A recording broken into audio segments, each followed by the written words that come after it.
আকাশবাণী খবর পড়ছি পার্থপ্রতিম মিত্র। প্রথমে বিশেষ খবর। লোকসভা নির্বাচনে সপ্তম তথা শেষ দফায় পশ্চিমবঙ্গ সহ মোট 7টি রাজ্য ও একটি কেন্দ্রশাসিত অঞ্চলের 57টি আসনে ভোট গ্রহণের প্রস্তুতি এখন চূড়ান্ত পর্যায়ে। আরবিআই চলতি আর্থিক বছরে জিডিপির বিকাশের হার 7% দাঁড়াবে বলে পূর্বাভাস দিয়েছে। যৌন কেলেঙ্কারিতে অভিযুক্ত প্রজ্জ্বল রেভান্না বেঙ্গালুরুর কেম্পেগৌড়া আন্তর্জাতিক বিমানবন্দরে গ্রেপ্তার হয়েছেন। মুখ বন্ধ রাখতে অর্থ দেওয়ার মামলায় দোষী সাব্যস্ত হয়েছেন প্রাক্তন মার্কিন রাষ্ট্রপতি ডোনাল্ড ট্রাম্প। নির্ধারিত সময় দুদিন আগে কেরালায় বর্ষা প্রবেশ করেছে। ভারতের গায়ত্রী গোপীচাঁদ এবং তৃষা জলি জুটি সিঙ্গাপুর ওপেন ব্যাডমিন্টন প্রতিযোগিতায় মহিলাদের ডাবলসের কোয়ার্টার ফাইনালে পৌঁছেছেন। সিঙ্গাপুর ওপেনের প্রি কোয়ার্টার ফাইনালে ক্যারোলিনা মারিনের কাছে হেরে গেছেন পিভি সিন্ধু। আসছি বিস্তারিত খবরে। লোকসভা নির্বাচনের সপ্তম ও চূড়ান্ত দফায় আগামীকাল পশ্চিমবঙ্গ সহ 7টি রাজ্য এবং একটি কেন্দ্রশাসিত অঞ্চলের মোট 57টি আসনে ভোট নেওয়া হবে। এর মধ্যে আছে উত্তরপ্রদেশ ও পাঞ্জাবে 13টি করে, পশ্চিমবঙ্গের 9, বিহারের 8, ওড়িশার 6, হিমাচল প্রদেশের 4, ঝাড়খণ্ডের 3 এবং চণ্ডীগড়ের একটি আসন। পশ্চিমবঙ্গের 9টি আসন হল দমদম, বারাসাত, বসিরহাট, জয়নগর, মথুরাপুর, ডায়মন্ড হারবার, যাদবপুর, কলকাতা উত্তর ও কলকাতা দক্ষিণ। একই সঙ্গে বরানগর বিধানসভা আসনের উপনির্বাচনেও আগামীকাল ভোট নেওয়া হবে। ওড়িশা বিধানসভা নির্বাচনে এই পর্বে 42টি আসনে এবং হিমাচল প্রদেশের 6টি বিধানসভা আসনে উপনির্বাচনেও ভোট গ্রহণ আগামীকাল। চূড়ান্ত পর্বে 57টি লোকসভা কেন্দ্রের 904 জন প্রার্থীর রাজনৈতিক ভাগ্য নির্ধারিত হবে। গতকাল প্রচারের শেষ দিনে ভোটারদের মন জয় করার আপ্রাণ চেষ্টা চালান সব দলেরই প্রার্থী এবং তারকা প্রচারকরা। দিনভর বিভিন্ন জায়গায় তারা মিটিং, মিছিল, পথসভা ও রোড শো করেন। অবাধ ও সুষ্ঠু ভোট গ্রহণ সুনিশ্চিত করতে ব্যাপক নিরাপত্তার বন্দোবস্ত করা হয়েছে। শারীরিক বা অন্যান্য প্রতিবন্ধকতার কারণে কোনো মানুষ যাতে ভোটাধিকার থেকে বঞ্চিত না হন তা নিশ্চিত করতে নির্বাচন কমিশন প্রয়োজনীয় সব রকম পদক্ষেপ করেছে। আগের 6টি দফায় বিশেষভাবে সক্ষম, প্রবীণ, তৃতীয় লিঙ্গ এবং বিশেষভাবে পিছিয়ে পড়া আদিবাসী গোষ্ঠীর ভোটারদের মধ্যে ব্যাপক উৎসাহ দেখা গিয়েছে বলে কমিশন জানিয়েছে। মুখ্য নির্বাচন কমিশনার রাজীব কুমার বলেছেন, বহু পাক্ষিকতা এবং বৈচিত্র্যের মধ্যে ঐক্যের ধারণাকে প্রতিফলিত করে এই নির্বাচন।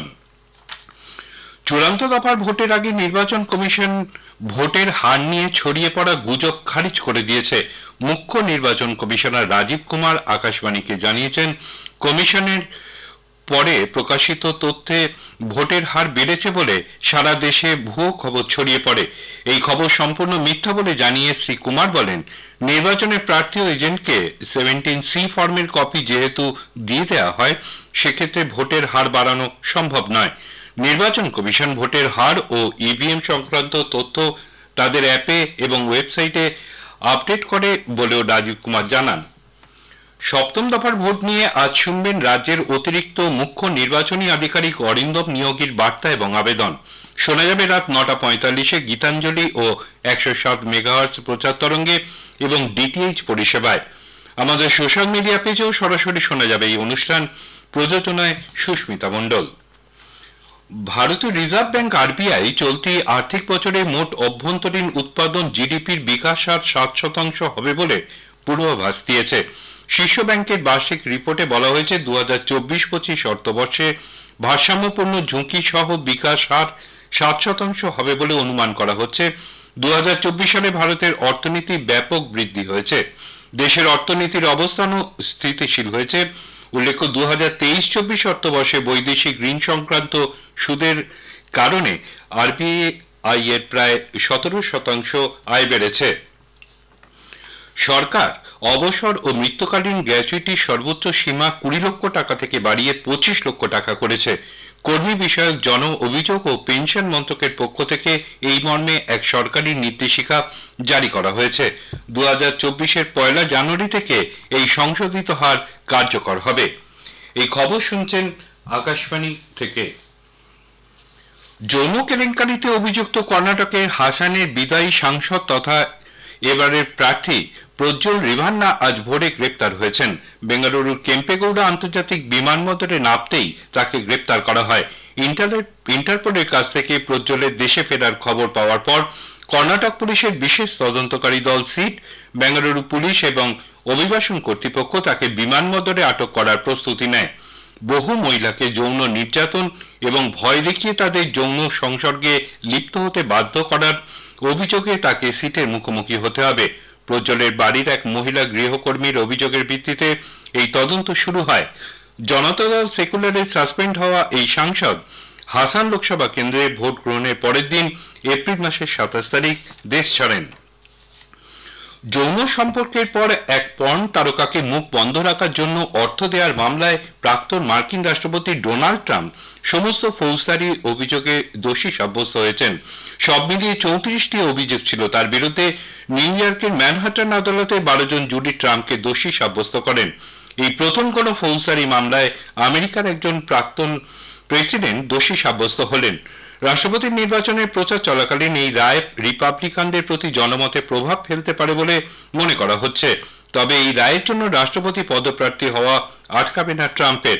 আদালত থেকে বেরোনোর সময় কঠোর মুখে ট্রাম্প বলেন, আসল রায় দেবে দেশের মানুষ আগামী নভেম্বরে। এই বিচার প্রক্রিয়াকে পক্ষপাত দুষ্ট এবং বিচারক হুয়ান মার্চেন্টকে দুর্নীতিগ্রস্ত আখ্যা দেন তিনি। রিপাবলিকান পার্টির সম্মেলনের 4 দিন আগে 11 জুলাই সাজা ঘোষণার দিন স্থির করেছে বিচারক মার্চেন্ট। বিদেশে ভারতীয় কর্মীদের কর্মসংস্থান এবং যাতায়াতের সুবিধা বাড়াতে বিদেশ মন্ত্রক, ইলেকট্রনিক্স এবং তথ্য প্রযুক্তি মন্ত্রক ও CSC e governance services India লিমিটেডের মধ্যে একটি ত্রিপাক্ষিক চুক্তি স্বাক্ষরিত হয়েছে। বিদেশ মন্ত্রকের মুখপাত্র রণধীর জয়সওয়াল সোশ্যাল মিডিয়ায় একটি পোস্টে জানিয়েছেন, মন্ত্রকের ই মাইগ্রেট পোর্টালটিকে সারা ভারতে 5 লক্ষেরও বেশি কমন সার্ভিস সেন্টার সিএসসির সঙ্গে যুক্ত করার কাজ চলছে। জম্মু কাশ্মীরের আখনুর প্রদেশে টুঙ্গি মোড় এলাকায় গতকাল তীর্থযাত্রী বোঝাই একটি বাস গভীর খাদে পড়ে গেলে মর্মান্তিক দুর্ঘটনায় মৃতের সংখ্যা বেড়ে হয়েছে 22, আহত আরও 69। আকাশবাণী জম্মু সংবাদদাতা জানিয়েছেন, বাসটি জম্মু থেকে রিয়াসি জেলার শিবখড়ি গুহার উদ্দেশ্যে যাচ্ছিল। তীর্থযাত্রীদের সকলেই উত্তরপ্রদেশের বাসিন্দা। আহতদের মহকুমা হাসপাতালে নিয়ে যাওয়া হয় এবং গুরুতর আহতদের সেখান থেকে নিয়ে যাওয়া হয় জম্মুর সরকারি মেডিকেল কলেজ হাসপাতালে।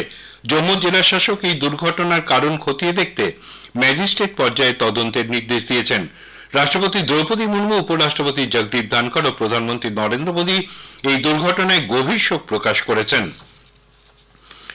নির্ধারিত সময় 2 দিন আগে দক্ষিণ পশ্চিম মৌসুমী বায়ু গতকাল কেরালায় প্রবেশ করেছে। একই সঙ্গে উত্তর পূর্বাঞ্চলের সব রাজ্যে বর্ষা প্রবেশ করেছে বলে ভারতীয় আবহাওয়া দপ্তর আইএমডি জানিয়েছে। সাধারণত 1 জুন কেরালায় বর্ষা ঢোকে। আইএমডির মহানির্দেশক মৃত্যুঞ্জয় মহাপাত্র আকাশবাণীকে জানিয়েছেন, কর্ণাটক, তামিলনাড়ু এবং পুদুচেরি সহ দক্ষিণ ভারতের বাকি অংশে বর্ষার অনুকূল পরিবেশ তৈরি হয়েছে। এদিকে কেরালার সবকটি জেলায় হলুদ সতর্কতা জারি করা হয়েছে। অন্যদিকে উত্তরপ্রদেশের উত্তর পশ্চিমাঞ্চল থেকে পশ্চিম বাংলাদেশ পর্যন্ত বিস্তৃত অক্ষরেখার প্রভাবে বায়ুমণ্ডলে জলীয় বাষ্পের পরিমাণ অনেক বেড়ে যাওয়ায় হিমালয় সন্নিহিত পশ্চিমবঙ্গে বৃষ্টির অনুকূল পরিবেশ তৈরি হয়েছে। আগামী সপ্তাহে সেখানে বর্ষা প্রবেশ করতে পারে বলে আবহাওয়া দপ্তরের পূর্বাভাস।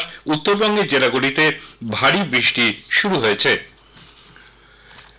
রাজস্থান হাইকোর্ট তাপ প্রবাহে মৃতের পরিবারকে আর্থিক সাহায্য দেওয়ার জন্য রাজ্য সরকারকে নির্দেশ দিয়েছে।